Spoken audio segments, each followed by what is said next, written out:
Walorski, you're recognized. Thank you, Mr. Chairman, and Mr. Secretary, my fellow Hoosier, it's good to see you. Welcome.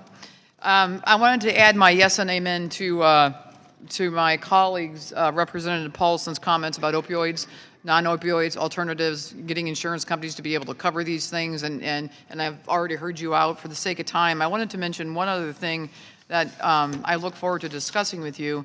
The budget process, the budget proposes reforming Medicare payments related to bad debts. I have a piece of legislation, H.R. 3920, that would require CMS to implement a 3-year demonstration program to study the use of interest-free payments under Medicare Part A. I have a hospital in my district that has implemented this concept of interest-free payments and have seen improved patient satisfaction, improved health outcomes, and a reduction in bad debts. Is that something you're willing to work with, interest in, trying to come up with that kind of a model? Sure, I'd be happy to learn more about that. I had not been familiar with that model.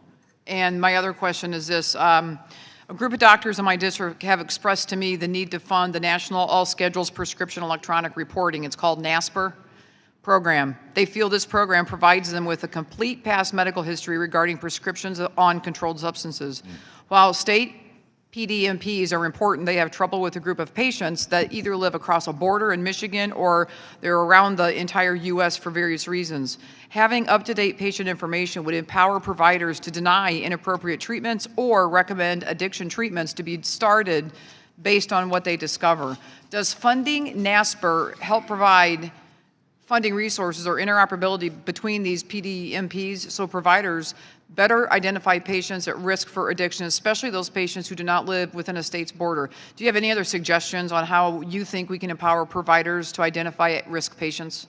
So the budget actually does propose requiring the state prescription drug monitoring programs, and I believe there may be something, I want to get back to you on this around the interoperability across state lines, because that is a vital issue, and I just cannot remember, but I think there's something in our budget about that. Thanks. Thank you so much, Mr. Chairman. I really yield back. Thank you, gentlelady. Yields back. Mr.